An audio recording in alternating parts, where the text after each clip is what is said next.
Hello, and welcome to the Women's Health Leadership Trust Awards celebration. I am Julie Decker, Trust Board Member and co-chair of the Trust Forum. For our guests who may not be familiar with our organization, the Women's Health Leadership Trust, or Trust for short, was formed 41 years ago by several amazing women seeking to build a trusted network of colleagues to help navigate their challenges as women and leaders in the healthcare industry. I think we can agree our founders were onto something because these same needs exist today as they did back in 1979. While these tenets hold true to our legacy, we recognize our culture and society have changed. So too must we evolve to meet the needs of today's women in healthcare, to carry forward the integrity of our mission with vibrancy for the future. Trust members share a collective commitment to advance all women in healthcare professions through influence, insights, and development, while contributing to the betterment of healthcare in our communities. It is with this commitment to women leaders that we are here today to celebrate and honor 18 outstanding women who are transforming healthcare in our communities. On behalf of the Women's Health Leadership Trust, we are honored to share this award celebration with all of you. And during our time together, we will also get a sneak peek into the forum, our signature annual event on October 27th from keynote speaker Julie Gilbert.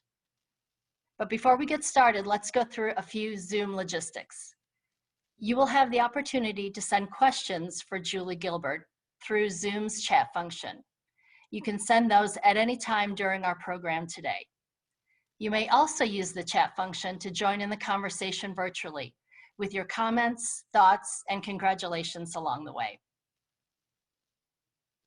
The Trust thrives because of the continued engagement of its members, connections, and community.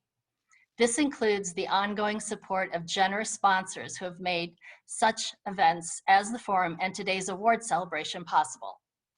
To get things started, we would like to thank all of our committed sponsors who joined us in our pivot to a virtual program format this year. These organizations are in good company and rose to the occasion to support women in healthcare during these trying times.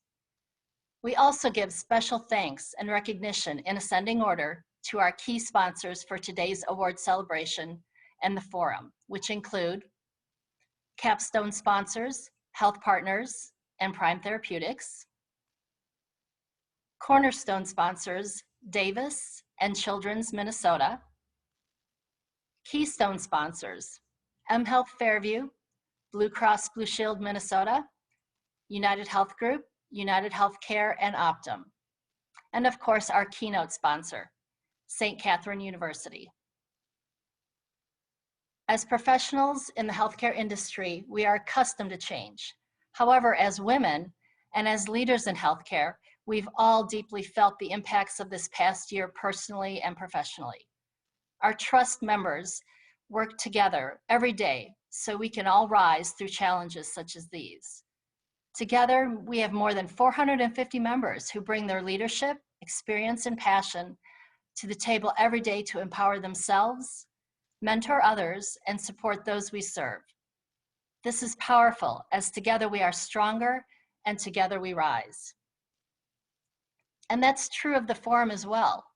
We needed to pivot our traditional program, which has had between 800 and 900 in-person attendees.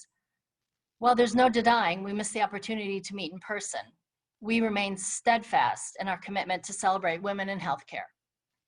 We have reimagined our extraordinary program for a virtual format, not only retaining the themes of inspiration and empowerment for women in healthcare, but also enhancing it. That's why we added today's very special award celebration, to provide an additional recognition for our 18 awardees as we prepare for the forum on October 27th. Together we rise. This theme rings truer than ever before.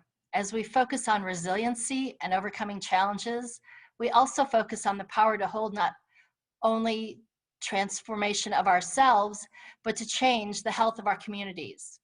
It is with this emphasis on community health and aligned with our theme, Together We Rise, that we are pleased to announce a Trust Forum charity drive, benefiting 2 charities supporting women in our local communities.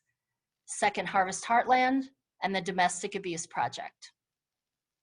It's estimated that each season, 20 billion pounds of surplus produce is wasted in the United States. Last year, Second Harvest Heartland sourced more than 7 million pounds of 20 different types of produce from Minnesota growers. Unfortunately, fresh produce is still out of reach for as many as 1 in 8 hungry Minnesotans because of cost or access. Not only does fresh produce support a balanced diet, but it also plays an important role in the prevention, treatment, and recovery of many chronic health conditions. With your support, Second Harvest Heartland will continue with their work resourcing food and increasing the amount of produce available to help improve health outcomes for 1 in 8 Minnesotans and 1 in 5 Minnesota children experiencing food insecurity. The Domestic Abuse Project, or DAP, has been building communities free from violence for over 40 years. It provides holistic healing for every member of families impacted by domestic violence. DAP provides counseling, education, case management, and crisis intervention to give families the tools to transform their lives. DAP also collaborates with communities and educates public policymakers to strengthen the response to domestic violence. With your support, DAP will not only be able to continue critical work to provide pathways to safety and health for those impacted, but they will also be able to meet the current crisis, both the rise in need and the call to embrace innovative means to partner in community healing. To kickstart the charity drive, the Trust Board has pledged nearly $9,000, and we ask you to rise up in support of Second Harvest Heartland and the Domestic Abuse Project as well. Area women and families need your help now more than ever. Information on each organization and how to donate is available on the Trust website, and you will receive an email in the coming days with links to make it even easier to donate. Together, as a group, we can rise above food insecurity and domestic violence by supporting these two amazing organizations, making a difference in our local communities. Before we recognize our award recipients, I would like to take a moment to recognize our talented committee members. These women have worked diligently on the Forum Planning Committee to make today's event a success. This also includes my fellow co-chair and board member, Amy Duane. This amazing committee worked for more than a year, pivoting several times, first when we paused the forum this past spring, and again as we adjusted to a virtual environment. I would also like to thank our Trust Board of Directors. These women represent all facets of the healthcare industry and share a vision to create healthier communities by recognizing women's leadership potential. I am honored to serve alongside these fabulous women. Please join me in recognizing the commitment of our board and the Forum Planning Committee to our community of women leaders. It is with great joy we lift up our award recipients.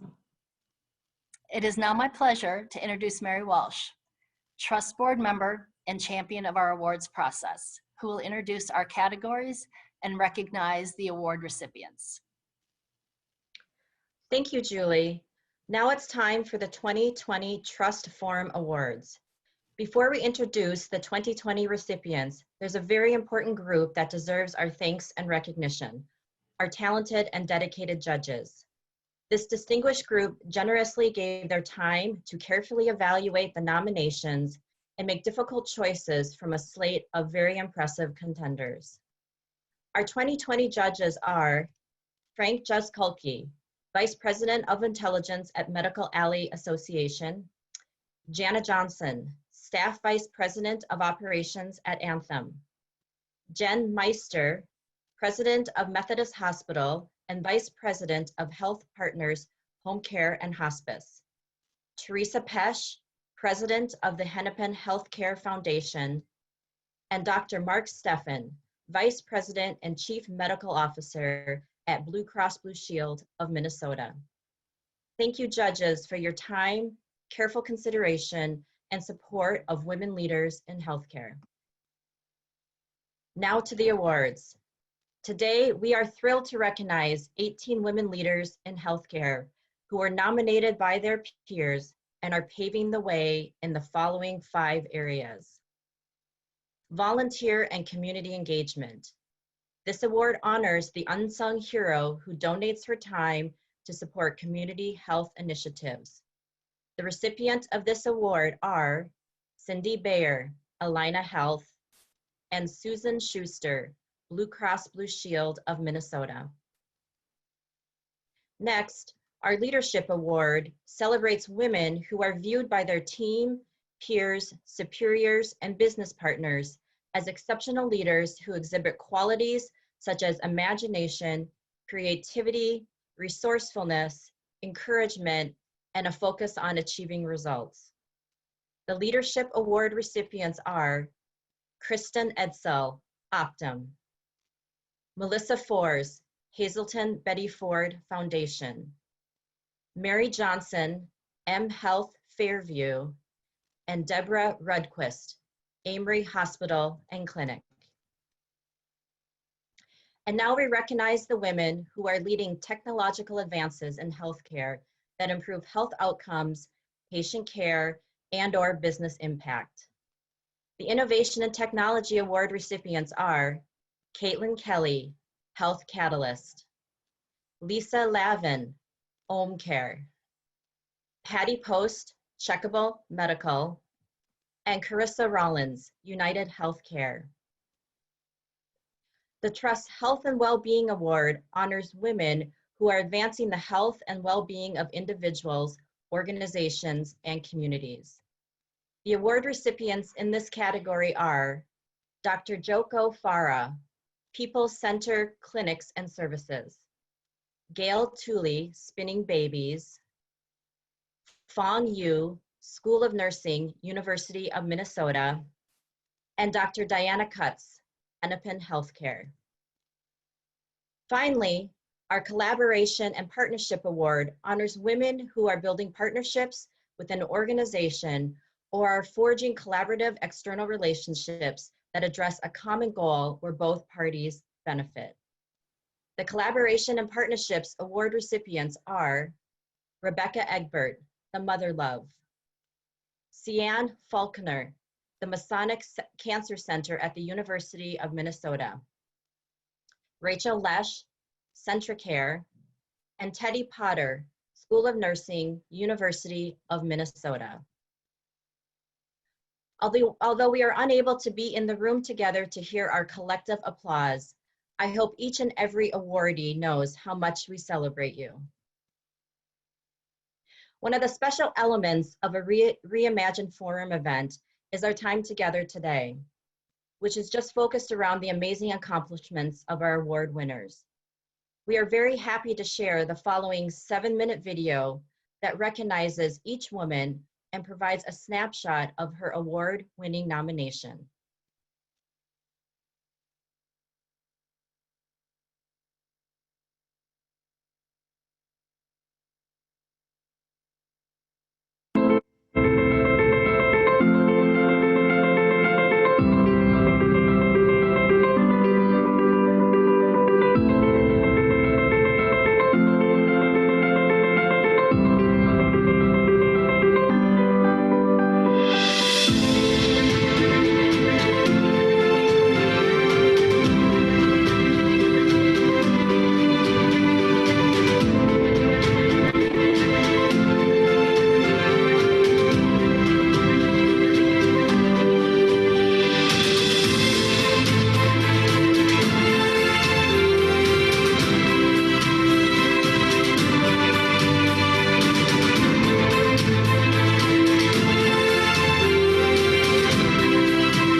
Wow, what an amazing video. Thank you so much. On behalf of the Women's Health Leadership Trust, I would like to once again congratulate all of this year's award recipients. These remarkable women are truly transforming healthcare and helping other women rise through their collective excellence. Let's take another moment to recognize our remarkable award winners. For in-depth information on each of these award-winning women, please visit the Trust website at whltrust.org. Next, Amy Duane, Trust Board Member and Forum Co-Chair, will introduce Julie Gilbert, who will give us a sneak peek at her Forum keynote on October 27th. Great. Thank you, Mary, and congratulations again to all of our awardees. It's so well deserved. Today's celebration will continue on October 27th during our main Forum program, when we will also recognize Andrea Walsh, this year's 21st Century Pinnacle Leader Awardee, and hear from our inspirational keynote renowned speaker, Julie Gilbert, who is also a previous Trust Award recipient. As the co-chair of the Trust Forum this year, I can feel now more than ever how important it is to honor and celebrate the tremendous successes of women. The Trust is a place where we celebrate women blazing trails, inspiring others, and sacrificing selflessly, where we give voice to women who may feel overlooked, ignored, or misunderstood, where women tackle challenges head on and advance forward and do so imperfectly, where together we mold and shape the future of healthcare for ourselves as individuals and as leaders, and helping each other along the way. It is with this passion and purpose that I am thrilled to introduce a kindred spirit, Julie Gilbert. Today, she will provide a glimpse into her keynote on resiliency, overcoming challenges, and the power we all hold to transform ourselves, as well as the health of our communities in the face of adversity. As we hear from Julie, please send questions through the chat function, and we'll try to address several of these questions during our allotted time. Among being an advocate for women, Julie is a senior advisor in the Minneapolis office of McKinsey & Company. She has extensive experience driving strategy and transformations across many different industries, including healthcare. Her recent experiences include serving as the founder, CEO, and chair of the board for a global mobile healthcare technology company, building consumer-focused businesses in digital and retail formats, as a Fortune 50 Senior Vice President in charge of growth and innovation, leading several enterprise digital business transformations with strong direct-to-consumer business models and cultural inclusion expansions for Fortune 500 organizations and startups. Julie's leadership has been profiled by Harvard Business Review, Business Week, Time Magazine, and many other periodicals, along with 27 books. She is an Aspen Institute Henry Crown Fellow and has been a frequent TED keynote speaker. Julie is an active CPA and holds an MBA and Bachelor of Science in Accounting from the University of Minnesota. She is currently a trustee for the University of Minnesota and St. Thomas University School of Business boards. She is also a board member on the Asbury Communities and Child Neurology Healthcare organizations. We are so lucky to have her with us today and as our Forum keynote on October 27th. Please join me in welcoming Julie Gilbert. Thank you, Amy, and a big welcome and congratulations to all of the award winners. I know if you're like me, it was hard to sit and watch that video without getting tears in your eyes and actually being able to hold up my my composure to actually talk to you a little bit today about where we're headed in the next 14 days as we get ready to kick off this fantastic event. So once again, a big welcome to everyone here today, the award winners and also guests joining this celebration. I want to also thank St. Catherine's University for their sponsorship of the keynote, and also to all the other great sponsors in holding strong and steady through the transition we've all been through in the last, I guess, 8 months with the pandemic. Also, I've had the absolute privilege, and it has been a privilege and an honor to work with the board and the committee members of the trust, going on almost a year now from when we first started conversations, and being able to participate and collaborate with them as they made this what seemed to be a seamless transition to a virtual event, and creating such energy and spirit and not losing any of the enthusiasm or the support for all women of the trust. It's been wonderful. We are excited, I know I am, and looking very much forward to the event in 14 days, most of all because they pinned the theme, Together We All Rise, long before COVID, long before anything that we've been through. And I think there could not be a more pivotal, powerful, or important theme given where we all sit today. So let's talk about that. 2020, what a year we've walked through. A key piece that I know, and I know you all know more than ever, is the criticality of each other and being able to support each other and be there for each other through thick and thin, and perhaps more than ever today, being able to reach out and give support and energy and warmth and sometimes prayer to women in our communities that really need that help. It's critical.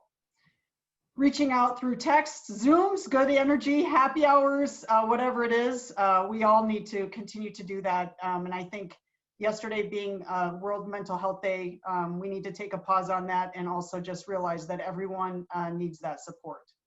So let's talk a little bit about a paradox. And this paradox is one I wish we would solve. Honestly, the paradox that we all share as women is that we dominate the spend in healthcare. Every single out of a dollar, 80 to 90 cents of that dollar is what we put down as women to care for our families, to care for ourselves, and to really care for our community.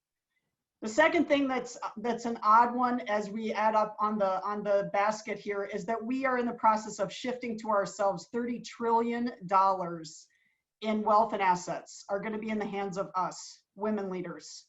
Today in the United States, we control 1/3 of the household financial assets, which is $10 trillion. The third piece of this puzzle that is also astonishing is that women in healthcare today make up 65% of the workforce.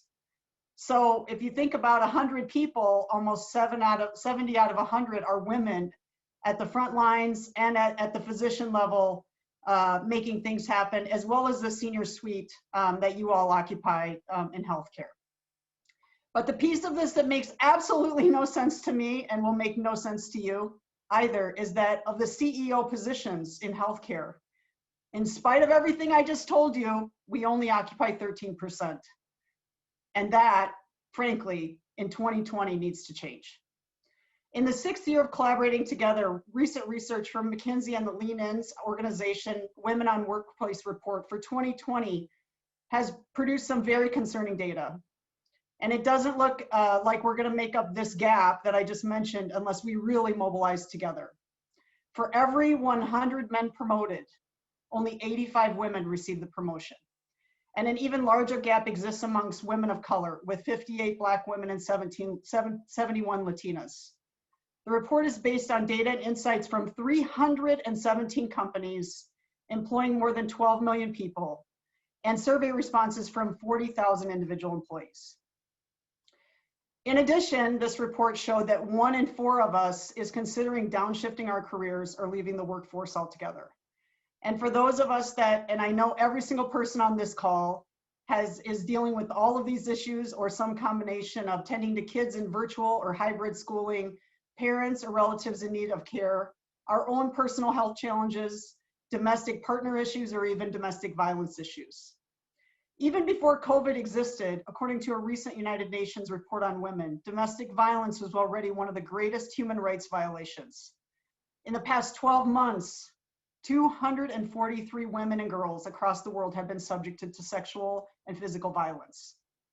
This is why we, as the Trust, are supporting the Domestic Abuse Project. It's unfortunately a situation that has impacted all too many of us, and I would love to be at the forefront of eliminating this from what we face as women as well.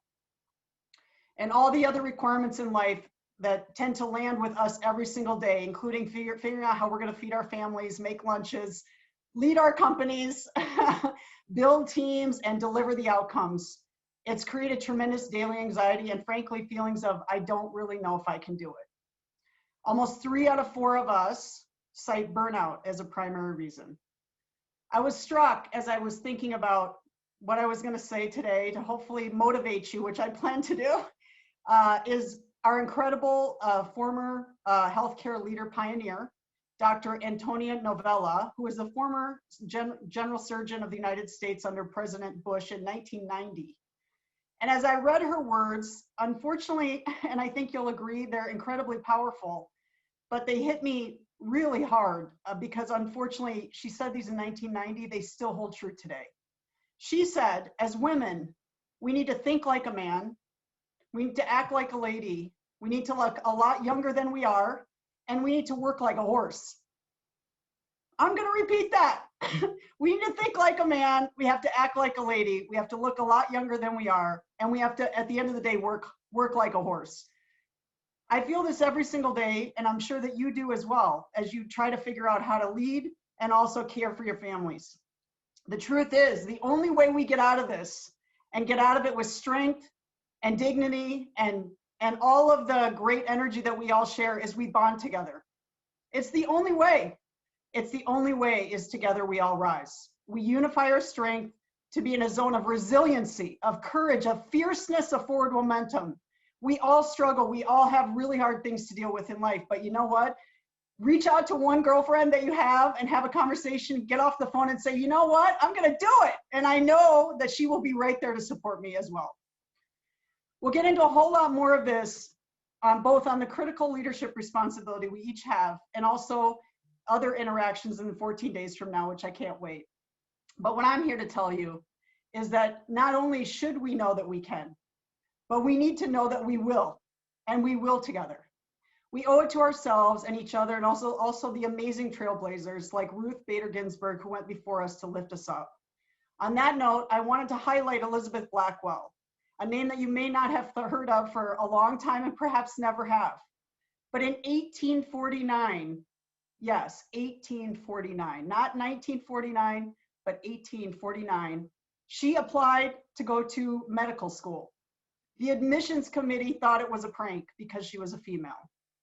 I know I don't have to tell any of you on this call, and especially not the award winners and trailblazers, what she had to have gone through on a daily basis to get back and forth to school with what was said to her, the disrespect, the ridicule, the sideways comments, her sitting in class and having other people or guys say, you know what, you're taking up the seat of a guy that deserves this more than you. We've all heard these comments. I could go on, and the underlying unconscious bias remains in place for all of us even today. It remains for our daughters and for those young women who we owe our strength to push down the bias, the walls, to remove the disrespect. Straight up and straight on. It's about us doing this and making it easier for all. I know when I was earlier in my career, I had senior women who would say to me, it was hard for me, it's going to be hard for you, and almost sit back and look as if they had some enjoyment of the pain that I was going through trying to just make my way. I don't believe in it. I didn't believe in it then, and I don't today.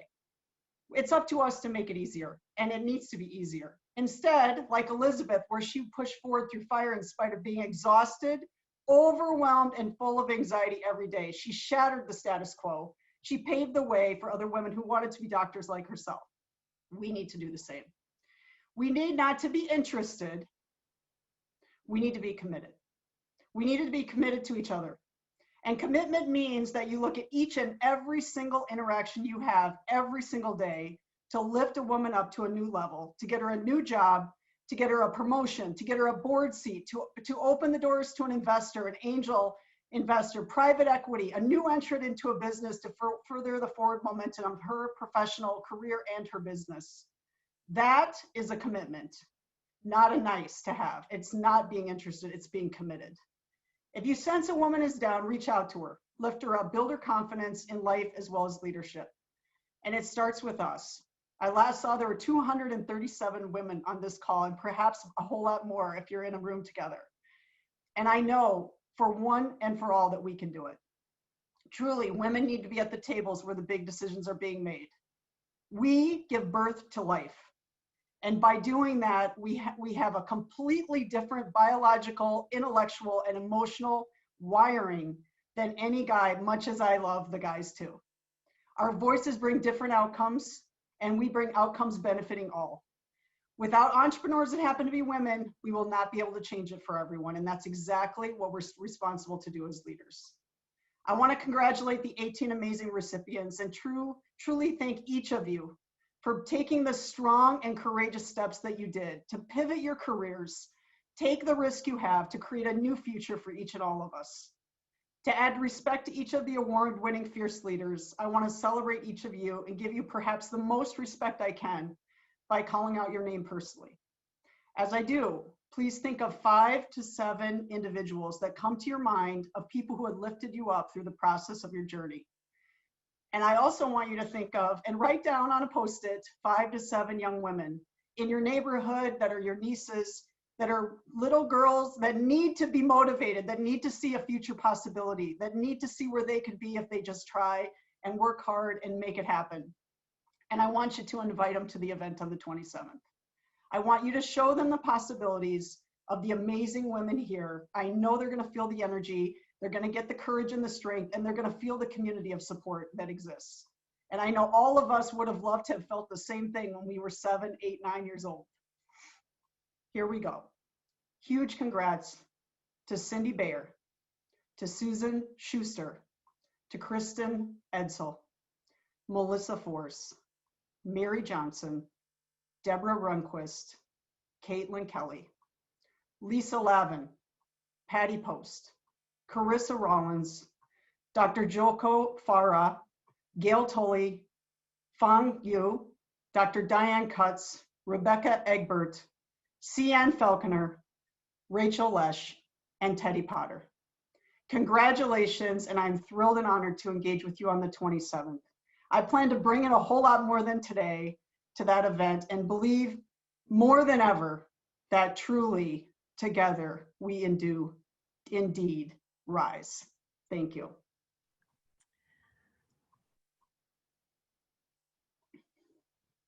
Thank you so much, Julie. That was truly amazing and inspiring for us all.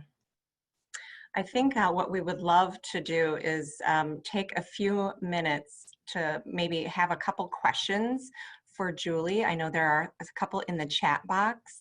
And while we wait for a couple more to be populated, I just want to say that the energy in the chat box has been amazing. The energy that Julie has brought forward for us and the inspiration just really is absolutely phenomenal. And I know that we all cannot wait to see and hear her at our next event at the Forum on the 27th of October. So I think everybody join me in thanking her for that time and that presentation she just shared with us. We know it's just the the tip of the iceberg, and we are just so much looking forward to more information from you, Julie.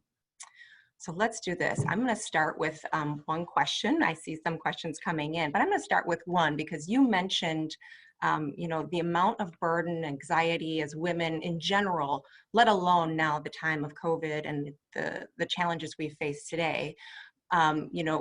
We have stress on ourselves. What do you do as an individual to care for yourself? How do you stay well as an individual? Great question. And I think, I'm going to challenge every single person on the room today on this one, but I used to, and still maybe perhaps do sometimes, just run myself to the point that I'm literally exhausted. And I had a really smart mentor say to me along the journey, Julie, if you're not strong, you really can't help everyone else. And the focus needs to be on gaining strength for yourself in order to have the leadership strength for everyone else. And that's a very different way to think about it. I had another person who said, would you want the mother of your son to be this exhausted and to be this worn down and, barely able to get up? No, I wouldn't. And so what I've been very diligent to do is really 3 things. And if any or all of these, I encourage all 3, and I try to do every one of them every day. 1, I work out every day. It can be 20 minutes. It can be a brisk walk. It can be a treadmill, a run. It could be a class at a local gym. But just get 20 minutes in every day. It's gonna change your mind. It's gonna build a strong body, and you're gonna have the strength and confidence to go make stuff happen. Not to mention that some of my very best ideas have happened on a cycle bike to reinvent business. So that's one. The second is get sleep. Get sleep and get nutrients in your body that are clean nutrients. I eat very clean. It's very rare that I put down a French fry or a potato chip. I try to eat very, very clean, and I monitor my sleep every night. I wear like a ring that keeps track of my sleep. It's critical. And between that and the first one, you have to do it. And then the third thing I do is I meditate. And I'm not as good at this, but I try every single morning when I get up for 15 minutes to sit quietly and just meditate, think of gratitude. I also use a tape where, I have someone talking to me to calm my brain down because I have an active brain. But those three things are gonna help you tremendously. And if you're not strong in all aspects, you're not gonna be strong at what you're trying to lead. Excellent. I think those are all things that we can definitely take home with us, and everybody can personalize those for sure. Think about any advice you would have for our award winners and attendees that are on this this webcast today, and what advice you would have for them given all of the challenges we face as women. There's a lot of questions and thoughts that came through related to the challenges we face and the inequities, and how could we deal with those, knowing these inequities in the environment today, knowing that we have these disproportionate burdens on ourselves. What advice do you have for us as women? Number one is be very, very picky about who you surround yourself with on a daily basis. Number one, you need to surround yourself with the very strength that is your strength or someone even stronger than you. And if you don't, it's a cyclical down here slide. And it's really hard. Every day is really hard. We all get bombarded. We all have comments being made we don't like. I try very hard to try to think ahead of the disrespect that sometimes happens and just try to maneuver away from it. I'm all about energy, meaning that I surround myself with warm, genuine, authentic, solid energy of other people. And the minute you aren't in that environment, where you're in an environment, which I have been, and I didn't think I'd ever get out of, to be quite honest, in a relationship that was anything other than that. It did not take very long before I literally didn't believe in myself. I didn't believe in even like waking up and having a smile on my face. And I made it out, but I made it out because I surrounded myself with people who are stronger than I was and gave me sound, sage advice. And it doesn't matter what it is. If you can call someone up on the phone and say, hey, this just happened, can you give me some thoughts on how I might think about it? And just that energy exchange is the very energy that you need to make it happen. And you will feel totally and completely different when you're surrounded by energy that's strong and warm and authentic and good. Great, thank you.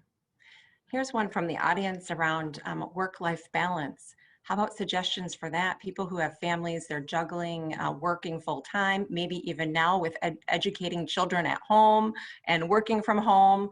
So how about work-life balance? How do you manage a fully loaded career and aspirations to grow in that career while needing to make sure that you're balancing family?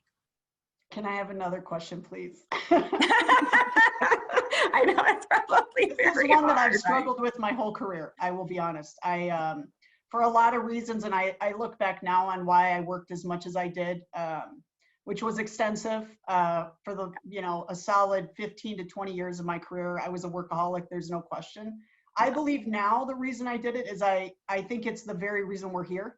Is I don't think I had a solid network around me that could give me good sage advice and coaching. And in my unconsciousness and maybe consciousness, I was terrified that I would be in a position where they would look at me across a peer group of guys and say, yes, but.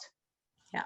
And I never wanted that. So what do? It's a daily journey. I will tell you, it's a daily journey. One thing I do on Sundays or the weekend is I look ahead at my schedule. And I map out the things I was talking about earlier. So I literally put on my calendar, when am I going to work out? When am I going to meditate? And when am I going to, I call it meal prep.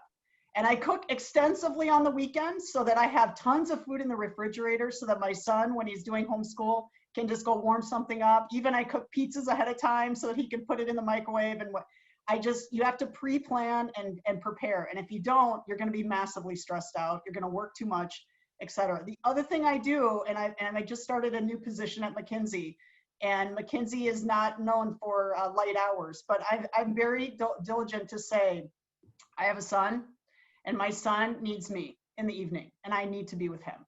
And so I am going to work as much as I can early mornings into the 5:30, and then you're not going to see me. And I will give you everything I have, but I have to be a good mother. I have to be attentive and engaged with him, and I am trying very hard to make that happen. But it's a daily, very thoughtful, very proactive pre-planning that you have to do, and it's also communication. You have to communicate to those you work with and just say, I'm going to be offline between this and this time. If you need to get a hold of me and it's an emergency, call me on text, whatever it is. But just give yourself the license and the permission to be a human being and to be a good mother, a good wife, a good whatever. Because let me tell you something, life is short. Yeah. Life is short. And we are all here on precious, precious time. And we don't ever want to look back and say, I wish I wouldn't have done that much work. Yeah, great, thank you. Setting boundaries, I think, is really important. So yes, great. So I think one more here. The healthcare industry is, got lots of transformation going on. It's, obviously been happening for a while now. This is your space. You obviously have been engaged in strategic transformations for so long in terms of your career. Where do you think women can make the biggest impact in this space, given where we are as an industry? It's a great question. I mean, unfortunately, I have one answer, and it is we have to be at the tables of change. We have to physically be at the biggest tables where the capital is divided up, where the employee priorities are set, the strategic pillars, the lighthouses are aligned, and we have to be vocal. We have to. What that means is the only way we're going to get change is we're going to be sitting on top of the money. And we're already on the money personally. We have 10 trillion that we control right now in the United States. So the only way we're going to make change happen is we're going to have to be at the board seats, and we're going to have to be at the big company seats and at our own seats of CEO, and make sure we surround ourselves with the capital we need to truly what do I always say? If you don't have no cash, no mission. And that's where the decisions get made. And I spent the early part of my career, as we probably all did, being so careful not to be misunderstood or to speaking too much or talking out of turn, or maybe we give that seat to the guys. And you know what? No. When I was 23 years old and I was in New York City working for a very big consulting firm, the largest in the world, I would get to every meeting 15 minutes early and put my massive Toomey backpack right on the seat in the middle of the table. And then I would leave. I'd come back right when the meeting was starting, and I would own my seat at the table. And that's the only way we're going to make change happen. We think differently than men. I mean, I could present an entire presentation on how our brain's wired and how we chemically think different. We have different size components to our brain. We have a large emotional component that we bring to it as a result of all the stuff I talked about earlier. And we see things very, very differently than the guys. And the guys have been my biggest advocates, and sometimes been bigger advocates for me than women have. It's been a very mixed bag in my career, but love them a lot. But at the end of the day, we have a much broader perspective. We have a bigger vision, and the vision includes all of us elevating as opposed to one sect elevating. And that's why we have to be at the table, and we have to be vocal. Yeah. Do you think as a society, there's any way to change that cultural view of how people perceive, or how men perceive women at that juncture, in this way? I think it's a matter of there's structures that have been built over time, and how do we break down those kind of systemic challenges for us? Well, this is a much bigger conversation, but this is why I did Wolf at Best Buy. Now it's almost 17 years ago.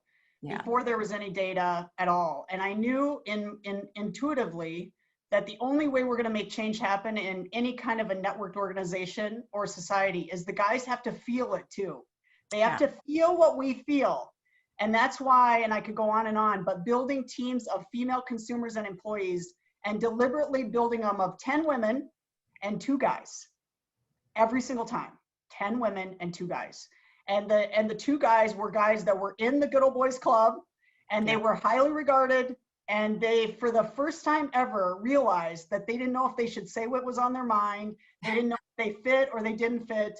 And they had to focus on building relationships with the other women in the group and being their support network. But that was how I rewired that organization and tied it to the capital of innovation and ideas. And it changed the culture. It was not easy. It was the hardest thing I've ever done in my leadership journey. And I took a lot of heat. But with an incredible team that I surrounded myself with, of brave and courageous souls, and being very deliberate of the culture that I was in and trying to pull in the threads of the network of the Good Old Boys Club, we truly did change that company from a company of guys to a company where women wanted to work and also buy electronics and services. So the only way we change them is bring them along the journey. They genuinely don't understand it. They have no idea what it's like to walk into a room and feel like they're one of a few as opposed to the dominating force. Right. Thank you so much, Julie, for sharing your passion, your energy, your inspiration. It is so contagious for us all, and we are so much looking forward. And it's hard to be excited in my house by myself right now. I wish all of you were right here. Yeah, we are so much looking forward to seeing you on the 27th. Everybody, let's thank her again for us all, and also thank join us in thanking our award winners. And also I think it's important for us to make sure we continue to rise together in these themes that we're all talking about. I know firsthand how strong this group of women is. I'm speaking of the trust itself. It helps me make a difference for myself, my trust community of friends and colleagues, and most importantly, for all of the countless patients, members, customers, clients relying on me as an individual, as a representative of this complicated and changing industry that we work in to be. And I couldn't do that on my own. And I know that we individually can't do it on our own either. So that is why this theme, Together We Rise, is so important. And I think Julie really did, demonstrate that for us as well throughout her sharing with us. So thank you again, Julie, and congratulations to all of our amazing, amazing award winners. So I have a call to action for all of you that are with us today before we close. I'd like to thank you for joining us today. And I want to invite you to rise to the occasion on a few reminders. One, if you haven't done so already, please remember to join us for the forum. So you can register online. There's tickets still available. They're $25 for members, $35 for non-members. And in addition, if you're a non-member and join the forum, you can get a $35 discount if you join as a member. So join a trust membership. So try and get a discount if you would like to join us as a group. 2, donate to help women and families in need. Now more than ever, they need our help. So through our charity drive and partners, Domestic Abuse Project and Second Harvest of Heartland, the donation links are available on our website, as was mentioned, so whltrust.org. All of that will be available online and sent through links as well. And then please remember to provide your feedback when you see a link come through. We always want to continue to keep improving our programs and learning about what your needs are so that we can continue to make a difference for those of you out there in the community, whether you're a member or not. We want to continue to bring great programming. So with that, we're going to move along to our final slide here and conclude our program. So thank you again to all of our sponsors who really brought this forward for us. We wouldn't be able to do this without our sponsors. Highlighting our awardees is so very important to us in this forum. So we just want to make sure that these organizations get the recognition they deserve as well. We've pivoted this year and they have stuck with us all the way. And so thank you to our sponsors and allowing us to change course and staying with us through that time. We truly couldn't have done it without you. So that is it for our program today, and we hope that you will all join us for the forum on October 27th. Bye.